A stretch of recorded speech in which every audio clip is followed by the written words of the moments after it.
Bonjour à tous, bienvenue sur Réflexion Santé Naturopathie dans cette deuxième partie consacrée donc à la conférence qui s'intitule « Comment ils se sont guéris d'Alzheimer ». Elle fait bien sûr suite à la première partie que je vous invite à voir et qui était plutôt une introduction de cette conférence.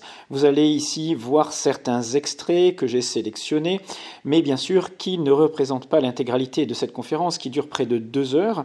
Si vous, bien sûr, vous voulez y assister, je vais donner cette conférence en janvier 2026 à Niederbronn. Regardez sur mon site alsacenaturo.com pour avoir les informations. Et puis sinon, vous pouvez vous la procurer dans son intégralité. Elle est associée à une formation Bien vieillir avec la médecine anti-âge. Je vous remercie déjà de me suivre et d'être toujours aussi nombreux à me soutenir. Vous savez que le meilleur moyen, bien sûr, de m'encourager, de me soutenir est d'acheter mes formations qui sont très complètes et très abordables pour tout le monde, ou de vous inscrire à la formation dans son intégralité pour devenir praticien santé naturopathe. Merci de liker, merci de mettre vos commentaires, merci de mettre aussi vos témoignages. Je suis très friand d'avoir aussi des informations venant de votre part. Je vous dis à très bientôt, bonne écoute à tous. Donc en gros, il y a 3 grandes causes d'Alzheimer. Bon, je vous résume en 2 mots.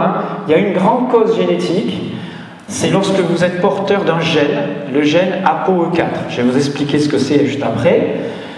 Il y a les dommages oxydatifs et les inflammations chroniques. Quand vous libérez ce qu'on appelle des radicaux libres en trop grande quantité au niveau neuronal, ça va agresser les cellules et la réponse, c'est une protection par des plaques amyloïdes, entre autres. Et ensuite, la résistance à l'insuline, c'est lorsque vous êtes atteint d'une sorte de diabète qui touche les neurones. C'est la glycation, c'est-à-dire des sucres qui s'associent à des protéines et qui créent des glycations, on appelle ça. Je vous en parle juste après, vite fait. Ça, c'est Del Bredesen, un chercheur donc américain d'origine danoise, qui a mis en place en 2014 un protocole qui, donc il a mis des décennies, une dizaine d'années à travailler sur les neurones, etc., à comprendre les mécanismes de fabrication de ces fameuses plaques. Et c'est le premier à avoir inversé des Alzheimer donc, chez certaines personnes. Il a appelé ça le protocole RECODE. En 2016, il y a déjà eu chez Sciences et Avenir donc, une interview d'un entrepreneur de 69 ans, diagnostiqué Alzheimer en 2003. Après 6 mois de protocole MIND, il était de nouveau capable de reconnaître les visages, de se rappeler son agenda, de retravailler sans difficulté. Et le neuropsychologue qui l'a suivi après 22 mois a dit donc qu'il avait amélioré tous ses résultats, qu'il n'avait jamais observé ça depuis 30 ans. Et par contre, lorsque vous réintroduisez un mode de vie qui l'a conduit à Alzheimer, en l'espace de 15 jours, la personne repère ses capacités cognitives. Donc c'est extrêmement malléable. Vous comprenez, la plasticité du cerveau, elle peut se faire très rapidement dans un sens comme dans l'autre. Alors je vous expliquerai pourquoi, c'est à cause du carburant. Lorsque vous réintroduisez des glucides et que votre cerveau n'est plus capable de les utiliser, c'est sûr que vous retrouvez un brouillard mental. Il faut repartir sur une autre source d'énergie. C'est intéressant parce que si vous êtes ApoE4, vous ne fonctionnez pas comme tout le monde et donc il ne faut pas avoir la même hygiène alimentaire. Il va falloir être beaucoup plus strict sur certains points qu'on va voir maintenant. ApoE4, c'est quoi? C'est juste un gène qui fait que le cholestérol que vous avez dans la membrane de vos cellules est moins efficace pour vous protéger des glycations et des agressions du stress oxydatif. Je vais vous expliquer un petit peu ce que c'est. Ça veut dire que vous n'avez pas une barrière suffisante et que vos neurones ne résistent pas à ces attaques-là, du moins pas aussi efficacement que les 98% de la population restante. Qu'est-ce qui se passe? On s'aperçoit que lorsque vous avez ce gène, la perméabilité de la barrière hémato-encéphalique est beaucoup plus fragile, donc il y a beaucoup plus de toxines qui vont passer cette barrière-là, et vous avez une sensibilité au glucose et au fructose plus élevée. L'un des éléments les plus importants pour votre cerveau qui est protecteur, c'est le cholestérol. Les recherches ont montré que lorsque votre taux de cholestérol était trop bas, et trop bas aujourd'hui, c'est même pas la norme médicale, les médecins, vous savez, ils veulent faire les labos chuter le cholestérol autour de 1 gramme, voire en dessous de 1 gramme, maintenant ils sont complètement fous. Alors le cholestérol n'a pas eu de bonne presse dans les années 80, mais aujourd'hui, On a réhabilité le cholestérol, hein, c'est fini, hein, toutes ces histoires. Il n'y a que les médecins du Moyen-Âge qui sont encore au cholestérol, molécule agressive. Par contre, sachez juste une chose, c'est que votre cerveau a tellement besoin de cholestérol qu'il produit son propre cholestérol. Le cholestérol que vous mangez ne peut pas atteindre votre cerveau, puisqu'il ne passe pas la barrière hémato-encéphalique, le cholestérol. Hein. Donc qu'est-ce qui se passe? Il fabrique du cholestérol. Par contre, lorsque vous consommez des statines, vous savez, ces médicaments qui font chuter le cholestérol dans votre corps, eh bien ces statines, elles passent la barrière hémato-encéphalique. Et elles mangent le cholestérol de votre cerveau. Et donc, elles augmentent vos risques de dénutrition des neurones. Et à ce moment-là, vous augmentez vos risques de Alzheimer. Il y a 36 facteurs qui donnent Alzheimer. Sur ces 36 facteurs, ils ont été regroupés sous 6 grandes familles d'Alzheimer. Vous avez un Alzheimer qui va être d'origine inflammatoire, proche de la glycotoxicité, je vous en parle, un Alzheimer atrophique, vous avez un cerveau qui s'atrophie réellement, vous avez un Alzheimer qui est à la toxicité de certaines molécules que vous consommez, et vous avez des Alzheimer vasculaires liés à des déficiences de circulation des petits vaisseaux dans votre cerveau, et un Alzheimer traumatique lié à des chocs répétés, plus rares, mais ça existe. On a regroupé en fait 3 grands types d'Alzheimer pour simplifier. C'est l'Alzheimer inflammatoire qui va affecter vos capacités de souvenir de nouvelles informations à court terme, une mémoire à court terme. La mémoire à long terme est maintenue. C'est celle souvent qui est associée à ce gène-là et elle démarre à la fin de la quarantaine. C'est souvent la forme la plus précoce. Et les indices, c'est qu'en plus d'avoir le gène APOE4, vous avez une résistance à l'insuline, la protéine C réactive, hein, c'est une molécule, un marqueur inflammatoire dans votre sang, si vous faites des prises de sang, et puis vous avez la perte de synapses qui sont visibles à l'IRM. Et le type 2, il est atrophique, il est plutôt lié à des carences. On a les mêmes symptômes ici de mémoire à court terme qui sont perturbés, mais avec des taux hormonaux qui chutent, la vitamine D, testostérone, etc., résistance à l'insuline et des glycations. Et puis le type 3, c'est un Alzheimer toxique qui peut toucher les APOE3, les gens, 80% des gens comme nous, hein, et celui-là démarre un peu plus tard avec des difficultés liées à des pertes de cognition, parole, organisation, perte de souvenirs récents, mémoire procédurale, etc. Et souvent on voit des taux de zinc très bas, de cuivre élevé, des mycotoxines, métaux lourds. On va en parler hein, sur ces fameuses causes.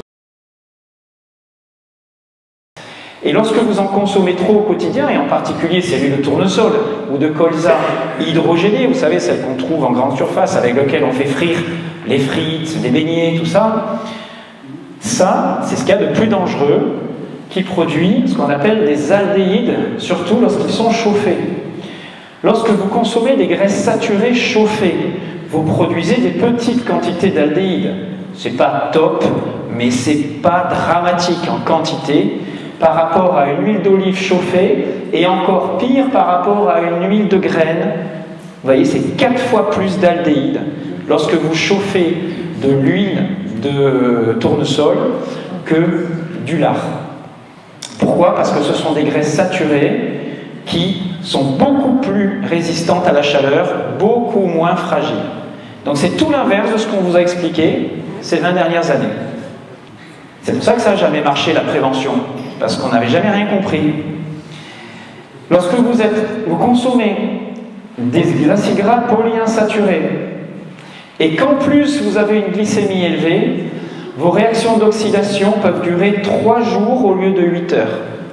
Ça veut dire que vous usez, vous oxydez votre cerveau 3 jours supplémentaires. C'est énorme. Hein? Donc attention aux prédiabétiques qui consomment beaucoup d'huile, de graisse polyinsaturée. Bien sûr, ce n'est pas en 2 jours. On a des systèmes de protection, heureusement. Hein, voilà. Et certains n'ont plus que d'autres. Mais ce sont des facteurs qui se rajoutent les uns aux autres. Donc ne dramatisez pas.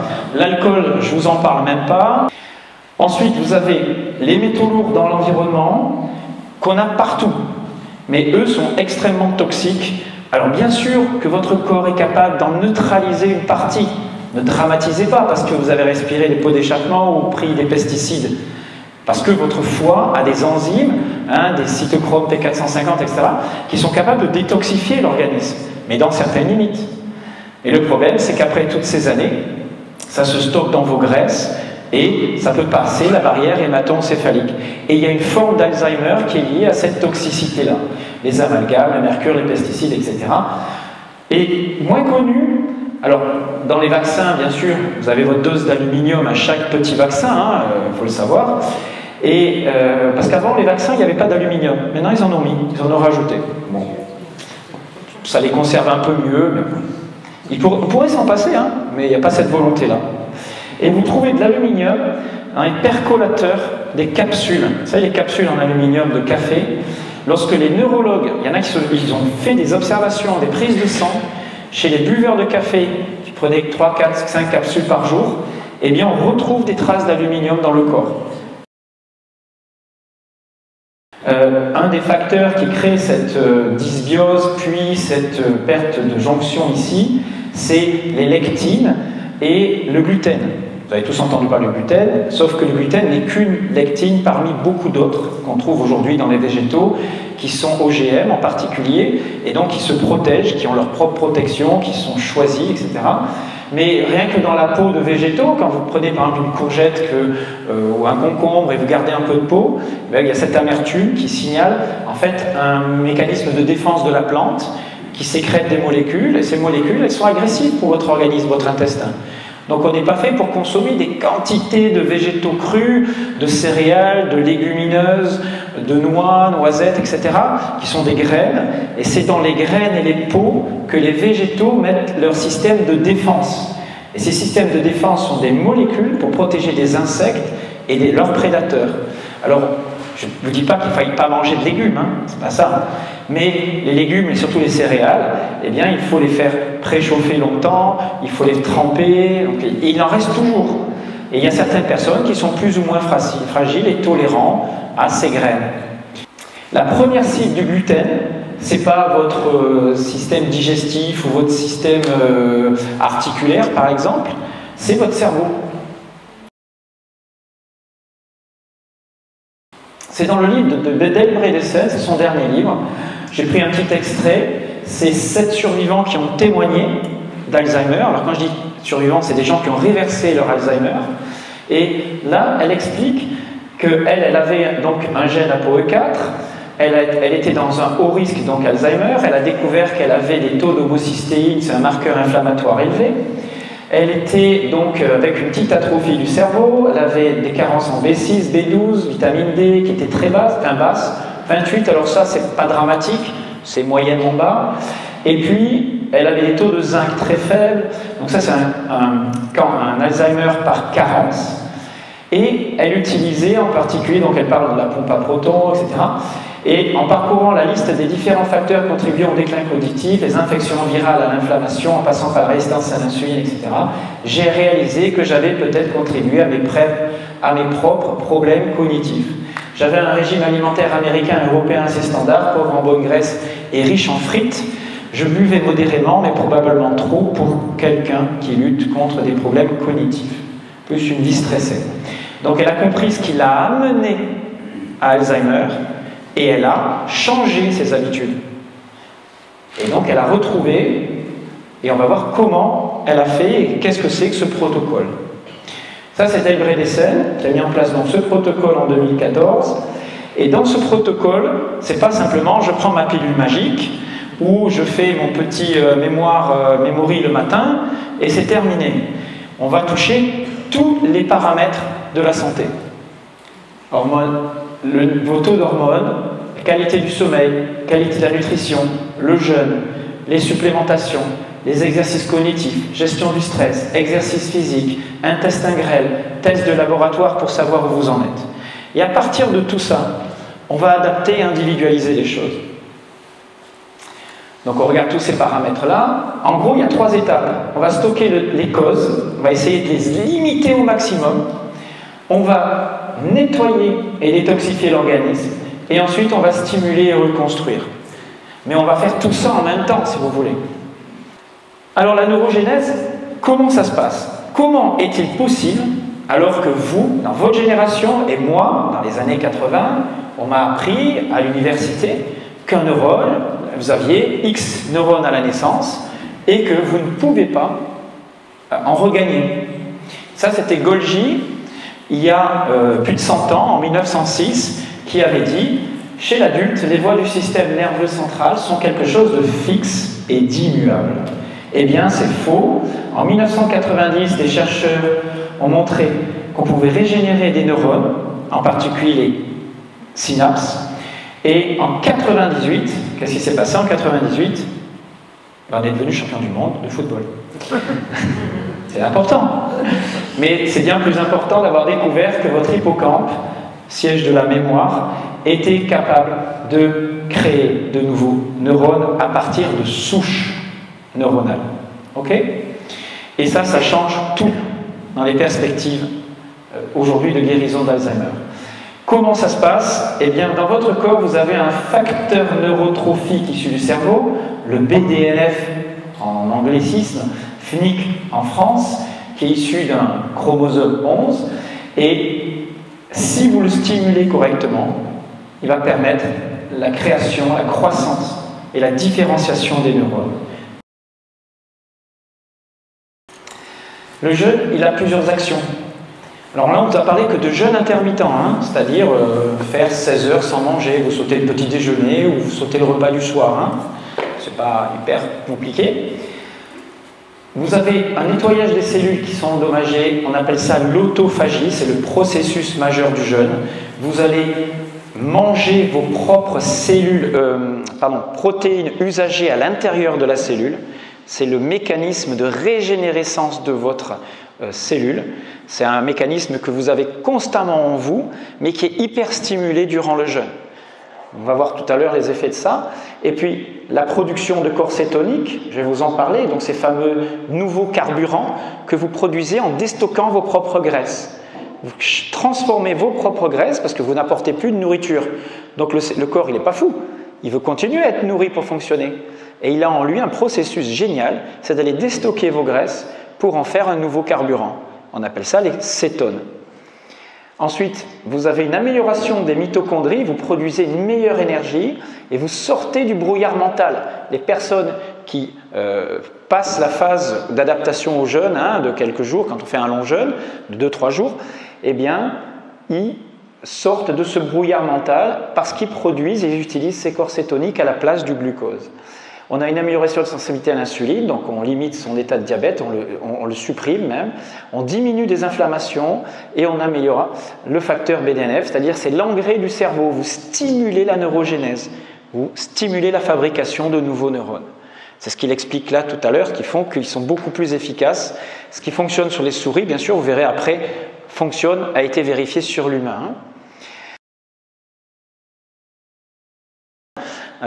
Il y a des essais cliniques sur le régime cétoniel contre la maladie d'Alzheimer qui sont très très probants. Donc ce n'est pas quelque chose qui est inconnu, hein. C'est quelque chose qui est en train de se faire. Et lorsque vous consommez donc des graisses, sachez que dans votre foie, vous en faites des corps cétoniques qui redonnent de l'énergie à des cellules qui n'étaient plus capables d'utiliser l'ancien carburant glucose. Donc vous changez tout. Mais le corps sait faire ça, parce qu'il l'a fait depuis des centaines de milliers d'années. On a ça en nous. On croit que le glucose, c'est le carburant unique, obligatoire. C'était le cas il y a 3-4 millions d'années quand on était des frugivores, on était des primates. Mais depuis 2-3 millions d'années, on s'est habitué à consommer des graisses, des protéines et essentiellement des graisses. Ça, c'est le régime de nos ancêtres il y a 100 000, 200 000, 300 000 ans. 75% des apports énergétiques, c'était graisse, 20% protéines, il y avait très très peu de glucides. Et puis ici, c'est ce qu'on mange aujourd'hui. Et vous avez compris que les glucides, on les a partout, tout le temps. Céréales, légumineuses, desserts, fruits, jus, gâteaux, tout ce que vous voulez. Il n'y a que ça. Alors heureusement, on mange un peu de protéines parce qu'on en a besoin et un peu de graisse, mais ce n'est pas les bonnes graisses. Vous les avez, alors vous pouvez les acheter, ça c'est des gens qui auraient une pathologie, qui seraient en régime cétogène, on pourrait leur donner directement ces triglycérides-là, mais la moitié des graisses de la noix de coco, par exemple, de l'huile de noix de coco, c'est des triglycérides à chaîne moyenne. Et les études, ça c'est tous les résultats d'études, ont montré que les patients sont améliorés, mémoire, travail, etc., quand ils mettaient dans leur alimentation plus de MCT. Donc les nutriments les plus importants dans le protocole, c'est les vitamines B, B6, B12, B9, pour lutter contre l'inflammation du corps, la D3, mais moi je préfère m'exposer au soleil dès qu'on peut, partir en hiver au soleil, c'est pas en été qu'on part au soleil, c'est en hiver. Donc ça c'est des études, hein, c'est des méta-analyses qui regroupent des centaines d'études sur la relation entre démence et déclin cognitif et sommeil, et on s'aperçoit que clairement il y a un lien, une corrélation extrêmement forte entre les deux. Et quand on regarde les personnes qui ont Parkinson et encore plus Alzheimer, les zones d'insomnie sont énormes. Chez les Alzheimer, il y a une déficience en mélatonine, hein, qui est un antioxydant hyper protecteur du cerveau et qui fait partie des, on va dire, des antioxydants, pas des inducteurs de sommeil, hein, c'est utilisé vraiment comme antioxydant aux États-Unis à des doses très élevées. Et pourquoi il y a ce développement du cerveau en même temps que le mouvement? Eh bien, c'est parce que l'homme, son cerveau s'est développé avec la chasse, les stratégies de mémorisation, de chasse, d'analyse du terrain, etc., les stratégies. C'est-à-dire qu'il y avait un parallèle entre le mouvement et le développement du cerveau, tout le temps. Et donc, il y a vraiment ce lien très fort de l'humain, c'est une particularité de l'humain. On est des chasseurs, attention, hein, pas l'oublier. On n'est pas des cultivateurs, nous. Hein. On est devenus, mais c'est récent. Donc l'exercice physique, on verra qu'il y en a différentes sortes. Il contrôle l'inflammation, il améliore la glycémie, diminue les glycations, il élève le facteur de croissance, il améliore la taille du cerveau, etc., etc. Qu'est-ce que vous pouvez faire comme exercice physique? Tout ce que vous pouvez, tout ce que vous voulez, tout est valable. Le mieux, c'est la danse. Mélange de coordination, d'entrain, de musique, c'est la meilleure technique, danser. Donc pour stimuler votre cerveau, en plus de tout ce qu'on a vu sur l'alimentation et ce qu'il ne faut pas faire, il faut penser à être actif, bricoler, donc stimuler, lecture, loisirs, etc. Voyager, écouter des conférences, des nouvelles choses. Ne faites pas des routines. Je me lève le matin, je vais devant mon sudoku, Vous voyez ce que je veux dire? Il faut surprendre le corps. Il faut créer de nouvelles connexions. Il faut jongler, il faut faire des choses qui vont vous demander une nouvelle adaptation. Et là, vous allez recréer des nouvelles connexions, des nouvelles synapses. Pour finir, un témoignage avec tout le protocole mis en place par une personne qui est passée d'une déficience cognitive à 35% à 98%, c'est-à-dire elle a retrouvé toute sa capacité cognitive en l'espace de 6 mois. Mais elle n'a pas rien fait. Elle se réveille à 7h, 8h du matin, sans alarme, donc réveil naturel, elle saute le petit déjeuner, elle prend un café bio, donc elle reste en cétose, si vous voulez, elle reste en jeûne intermittent. Si elle a vraiment très faim, elle prend une huile triglycéride à chaîne moyenne, milligrammes, 1 gramme. Elle fait un bain chaud avec de l'huile de coco, donc dentifrice, il n'y a pas de dentifrice, c'est de l'huile de coco pour éviter l'inflammation. Pas de fluor, c'est très important, elle évite les substances toxiques, les produits de beauté, les vernis. Elle fait de l'exercice, avant de faire de l'exercice, elle prend un peu de curcumine, de DHA.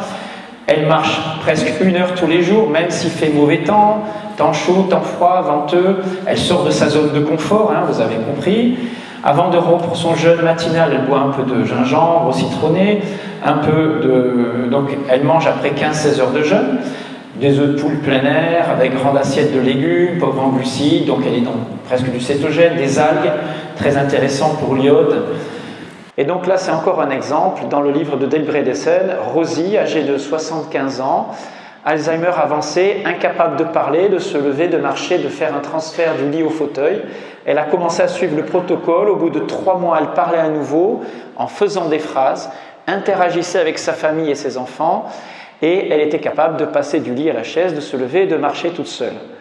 Donc, c'est quand même encourageant de se dire que même à 75 ans, atteint d'un Alzheimer avancé, il y a des gens qui retrouvent de la lucidité. Et je peux vous dire que quand vous sortez de l'isolement, c'est quand même magique. Et dans le processus, protocole, vous êtes tenté de reprendre une mauvaise alimentation, de ne pas aller faire votre marche du jour, de ne pas faire vos stimulations habituelles. Souvenez-vous d'une phrase. Moi, c'est ce que je dis toujours aux gens. Occupe-toi de vivre au lieu de t'occuper de mourir. Parce qu'à chaque fois que vous mangez une glace ou buvez une bière, quand on est à Alzheimer avancé, dites-vous, vous faites la flèche de la balance, elle va revenir vers déclin. Et donc, à un moment donné, ça va vous motiver. Et si vous avez réellement conscience que ça agit en vous, c'est ça en fait qui est difficile à admettre. Ça ne veut pas dire qu'on va se priver de tous les plaisirs, c'est-à-dire qu'on va changer ces plaisirs. On va changer de ce qui procure de la joie. Donc, faites de votre mieux pour choisir consciemment la vie chaque jour et non pas le déclin. Voilà, merci à tous pour cette écoute. Si vous êtes intéressés et si vous souhaitez aller plus loin dans l'approfondissement de toutes ces connaissances, écoutez bien ce qui suit. À très bientôt. Vous pensez avoir toutes les clés pour rester en bonne santé, en appliquant quelques conseils piochés ça et là sur Internet. Mais avez-vous vraiment les connaissances pour comprendre et personnaliser ces conseils? J'ai décidé de condenser 30 ans de mon expérience et 25 ans d'enseignement en une série de formations audio-vidéo sur tous les domaines de la naturopathie et du décodage psychobiologique. Métabolisme, nutrition, jeûne, hormèse, mouvement, bilan de vitalité, analyse sanguine, étude des tempéraments, techniques naturelles de santé, relations cerveau, psychisme, organes et sens profond des maladies. 30 formations disponibles à la demande pour apprendre sur les principes vitalistes de la naturopathie, comprendre l'origine des symptômes et agir concrètement de manière individualisée. Que vous soyez étudiant en naturopathie, praticien ou simplement désireux d'accéder à une santé optimale, ces formations sont faites pour vous, que ce soit sous forme de stages à la carte ou en intégrant le programme complet sur alsacenaturo.com. Devenez le coach de santé que vous avez toujours voulu être, offrez-vous les outils vers la pleine santé, c'est le plus beau cadeau que vous pouvez vous offrir ou offrir à vos proches. Le tout à des tarifs très accessibles. Rejoignez-moi donc sur alsacenaturo.com ou sur jbnaturo@orange.fr.